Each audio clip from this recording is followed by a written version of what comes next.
Government తొందరలోనే దిగిపోబోతుంది. అది మన జగన్మోహన్ రెడ్డి గారు ఒప్పుకున్నారు. వైనాట్ 175 నుంచి ఇప్పుడు నేను ఇప్పుడుకిప్పుడు దిగిపోతాననే స్టేజ్కి వచ్చేసారు ఆయన. ఆయన ఓటమిని అంగీకరించారు. ఇండైరెక్ట్గా ఓటమిని అంగీకరిస్తున్నాడు ఆయన. ఇంకొన్ని రోజుల్లోనే మనం జగన్మోహన్ రెడ్డి గారిని సీఎం పదవి నుంచి దింపబోతున్నాం. వ్యతిరేకత, ప్రజల్లో వ్యతిరేకత ఉంది. అభివృద్ధి లేదు, కంపెనీలు రాలేదు.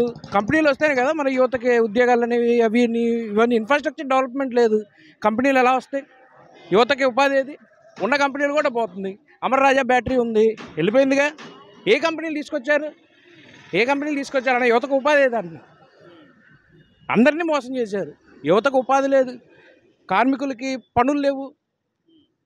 కార్మికులకి పనులు కావాలంటే ఇన్ఫ్రాస్ట్రక్చర్ డెవలప్ చేస్తే కంపెనీలు వస్తాయి. కంపెనీల ద్వారా వీళ్ళకి ఉపాధి కలుగుతుంది. రోడ్లు లేవు, సరైన రోడ్లు లేవు. ఆ గుడివాడ అని మాట్లాడతాడు. గుడివాడ రోడ్లు ఎట్లా ఉన్నాయి, ఎంత దారుణంగా ఉన్నాయో మీరు చూసారా? ఆ రోడ్లలో వెళ్తే నడువులు ఇరిగిపోతున్నాయి అంతే. ఇట్లాంటి రోడ్లు ఉంటే ఎవరైనా కంపెనీలు పెట్టాక వస్తారా? ఇన్ఫ్రాస్ట్రక్చర్ ఉందా మనకి? ఇన్ఫ్రాస్ట్రక్చర్ ఉంటే కంపెనీలు పెట్టాక ముందుకు వస్తారు, యువతకు ఉపాధి దొరుకుతుంది.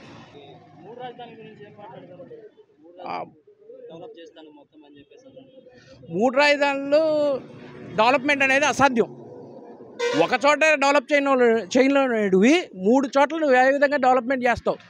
రాజధాని కోసం రైతులు భూములు త్యాగం చేసి ఎంతో విలువైన భూముల్ని, 3 పంటలు పండే భూముల్ని రైతులు ఈ రాష్ట్ర అభివృద్ధి కోసం, అమరావతి డెవలప్మెంట్ కోసం వాళ్ళు ముందుకొచ్చి ఇచ్చారు, స్వచ్ఛందంగా ఇచ్చారు. అట్లాంటి భూముల్ని డెవలప్ చేసి రాజధాని ఇక్కడే పెట్టాల్సింది పోయి నీకు అనుకూలంగా ఉన్న చోట నీవు విజయసాయిరెడ్డి వైజాగ్ అలా మూడు చోట్ల విజయసాయిరెడ్డి వైజాగ్లో ఏం చేశాడో మన అందరికీ తెలుసు. వైజాగ్లో ఎంత దారుణంగా ఉందో రియల్ ఎస్టేట్ అనేది. వాళ్ళని బెదిరించడం, భూములు లాక్కోవడం, కబ్జాలు చేయడం. ఋషికొండ ఎక్కడుంది? ఋషికొండ దగ్గర కొండనే మాయం చేశారు వీళ్ళు వస్తే.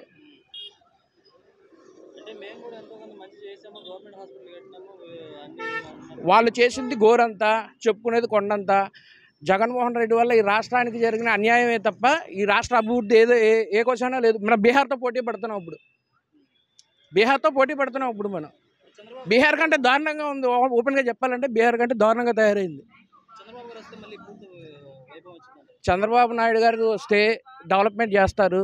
ఆయన కంపెనీలు తీసుకొస్తాడు, అమరావతిని డెవలప్ చేస్తాడు. ఆటోమేటిక్గా అమరావతి డెవలప్ అయితే కంపెనీల వాళ్ళందరూ ముందుకు వస్తారు, కంపెనీలు పెడతారు, యువతకు ఉపాధి లభిస్తుంది, అందరికీ న్యాయం జరుగుద్ది, బీసీలకి న్యాయం జరుగుద్ది, అన్ని వర్గాలకి న్యాయం చేస్తారు చంద్రబాబు నాయుడు గారు.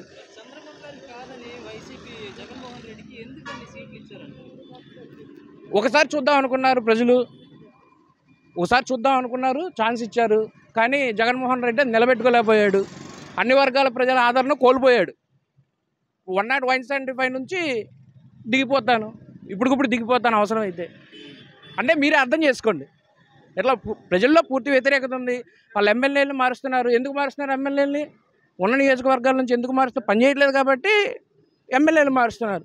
ఇప్పుడు మన విజయవాడ వెస్ట్ తీసుకుందాం. వెస్ట్లో వెల్లంపల్లి శ్రీనివాసు గెలవడం తెలుసు, అతన్ని తీసేసి సెంట్రల్లో వేశారు. అక్కడ గెలవనోడు ఇక్కడ గెలుస్తాడా? సెంట్రల్లో నియోజకవర్గంలో బొండమ్మ గారు తప్పకుండా గెలవబోతున్నారు. 25,000 మెజారిటీ అని మేము అనుకుంటున్నాం. ఇప్పుడు గవర్నమెంట్ అంతా ఇబ్బంది అండి. మందు, పిచ్చి మందు జగను. ఆడ షాపుల్లో ఒకసారి పోతే మందు ఉండదు, మళ్ళీ రెండోసారి పోతే ఆ మందు దొరకదు. మందు బాబులు చాలా ఇబ్బందులు పడుతున్నారు. మళ్ళీ వీళ్ళు పబ్లిక్లో తాగుతుంటే పోలీసులు తీసుకెళ్ళి కోర్టులో పెడుతున్నారు. మందు తాగమని నమ్ముతుంది గవర్నమెంటే, తాగుతుంటే లోన పెడుతుంది గవర్నమెంటే. 50 రూపాయల మధ్యాన్ని 200కి పాపము ఏదో కాయా కష్టం చేసే బడుగు బలహీన వర్గాలు పాపం ఏదో కష్టం చేసుకొని సాయంత్రానికి ఏదో 3 హౌసులు తాగుదామని వస్తే అది 300 అయ్యా. 300 ఏడో పెట్టిపోయేళ్ళకి భార్యాభర్తలకి ఇంటికాడ గొడవ. మద్యం ఇంట్లో తాగమంటున్నారు. ఇంట్లో తాగితే భార్య ఒప్పుకునిద్దండి? మీరు చెప్పండి. నేను మద్యం తీసుకునే అలవాటు ఉంది, కానీ తప్పు కదా.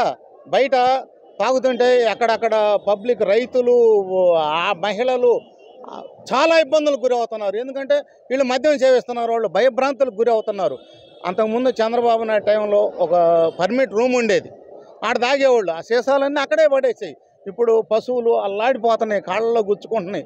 మూగజీవులు పొలాల్లో చాలా ఇబ్బందులు పడుతున్నాయి. దీనికి ఎవరండి కర్త? మందు ఇదివరకు 130-140 బ్రాండ్లు ఉండేవి, ఇప్పుడు 2 బ్రాండ్లే ఉంటున్నాయి. ఆడపోతే ఇది పెడుతున్నారు. ఇష్టమైతే తాగండి, కష్టమైతే మానుకోండి అంటున్నారు. ఏం చేస్తారండి పాపం మందుకి ఎడిక్ట్ అయిన వాళ్ళు. ఆ రోజు అధికారంలో రాకముందు జగన్మోహన్ రెడ్డి నేను సంపూర్ణ మద్యపాన నిషేధము అమలు చేస్తున్నాను అన్నాడు. తాగుబోతులకి ప్రతి మండలానికి హాస్పిటల్ పెడతాను, వాళ్ళ మానసిక పరిస్థితి సరి చేస్తానని చెప్పాడు. ఏదండి వాగ్దానం? ఏది? మొత్తం గాలికి వదిలాడండి, మొత్తం గాలికి వదిలాడు. పిచ్చి మందండి. బూమ్ బూమ్, రాయలసింహ, ఆంధ్ర గోల్డ్ పిచ్చి మందు 200 రూపాయలు. ఎవరన్నా నోరు తెరిచి తాగుదామంటే కష్టమైంది. ఏం చేస్తారండి పాపము, నానా ఇబ్బందులకు గురవుతున్నారు. మద్యపానం అనేది మళ్ళీ నేను రాగానే బెల్ట్ షాపులను తాట తీస్తాను అన్నాడు. ఏదండి తీసింది? ప్రతి ఊళ్ళో 20, 30, 40, 50 మంది 50 రూపాయలు 100 రూపాయలు మద్యం పెట్టి అమ్ముతానే ఉండారు. ఏది? ఒక్క మాట నిజం లేదండి, అంతా అబద్ధం, మోసం. ఏదో లోకేష్ బాబు గారు అన్న వస్తే ప్రజలకు మేలు జరిగిద్దని చెప్పి మేము ఆశతోటి ఉన్నాము. మేలు ఖచ్చితంగా వచ్చిద్దండి. ఎందుకంటే జనం ఇసుకి వేసారి ఉన్నారు, చాలా ఇబ్బందులకు గురి అవుతున్నారు. ఇవాళ సామాన్య మానవుడు పచ్చడి నూరుకొని తినే పరిస్థితి లేదు. పచ్చిమిరకాయలు 150 రూపాయలు, టమాటాలు 200, చింతపండు 300. వాడు పచ్చడి నూరుకొని అన్నం తినాలిగా. ప్రతి మనిషి తింటాడు కదండి. ముఖ్యమంత్రి అయిన తింటాడు, ప్రధానమంత్రి అయిన తింటాడు, సామాన్యుడైన తింటాడు, ఒక ఉద్యోగి అయిన తింటాడు. తినటానికి కూడా ఇవాళ ఇబ్బందిగా ఉందండి. టీడీపీ వస్తే ఈ రాలిపోయిన ప్రజల మోములు మళ్ళీ సిగురిస్తాయి, అంతకుమించి లేదండి. చంద్రబాబు నాయుడు వచ్చినా కూడా పాపం చేయలేడు. ఎందుకంటే మొత్తం దిగజారిపోయింది. దీన్ని ఆరిపోయిన కుటుంబాన్ని బాగు చేయటం అంటే చాలా కష్టం. అయినా ఏదో పాపం మహానుభావుడు కాబట్టి ఆయనే వస్తే మరలా మేలు జరిగిద్ది. ఇది నా అభిప్రాయం. ఉద్యోగస్తులు జగన్ వచ్చేది ఆడండి, ఎవరు వేస్తారు? ఉద్యోగస్తులకి ఏ డిఏలు ఇవ్వాల. ధర్నా చేస్తే కేసులు పెడుతున్నారు, పోలీసులు అరెస్ట్ చేస్తున్నారు, పోలీసులను పురమాయిస్తున్నాడు. జనం కూడా భయపడుతున్నారు, భయభ్రాంతులకు గురి చేస్తున్నాడు. ఇప్పుడు నేను నీకు ఇంటర్వ్యూ ఇస్తే నన్ను రేపు ఏదైనా చేయొచ్చామో